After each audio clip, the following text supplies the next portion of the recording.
Differential pricing recognizes that different people are prepared to pay different amounts for the same product.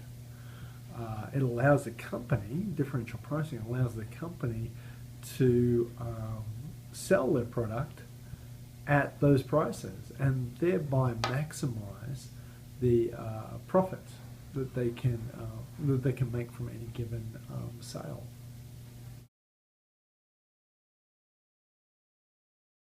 So the setbacks in differential pricing are that quite often a company is not setting its pricing by itself. It has channel partners that it has to work with.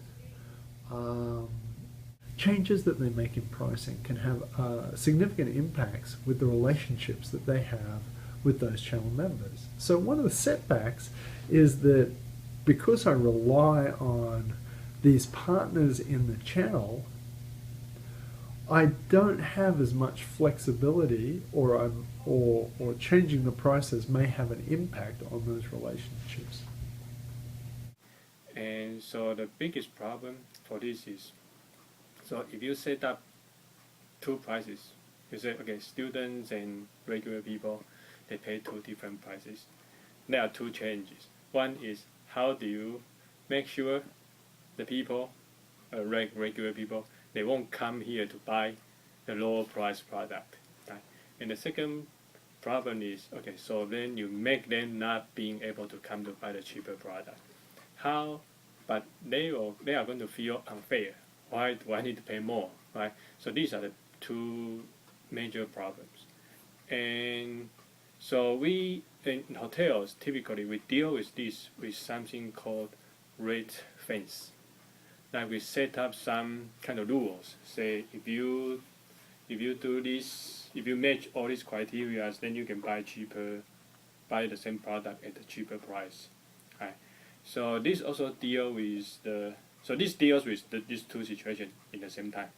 First, if you say like airline ticket, you say you need to book like 2 weeks before, then you get a better price. Right? So the people who can't book 2 weeks before are the people like mostly business people. So actually they are the one who can afford higher prices. So indirectly we are kind of setting two prices. We didn't say because you are business people, so you have to pay higher prices. But we only say if you want to get lower prices, you have to book 2 weeks before. But they can't, so they are getting higher prices. So we avoid a situation the people who are willing to pay higher to buy our product at the lower price. And also, this rule is, if we have this kind of rule, it applies to everybody, so they will feel it's fair. Right? So it addresses the problem. So the rate fences are very important for hotel people to think about how do they incorporate this. So like, for example, no cancellation and all these small things we do, they are all kinds of rate fences. Okay. I think some setbacks for differential pricing is someone who really, let's say it's a flight or hotel, that if someone really need to purchase that product, the flight or hotels, in kind of last minute, then must be really having a hard time and paying like so much more than other people are paying. And I guess that's one of the setbacks. There are definitely negatives to this if the consumer recognizes that there are games that can be played. We've seen this for a long time. Consumers become very good at recognizing the games that the people who set pricing play, and working around it. We see this when we see cruise lines that drop their prices, a couple of days before the ship sails. It doesn't take very long for a customer to recognize that that's going to happen and then not buy until the very last minute, thus making planning for the cruise extremely difficult.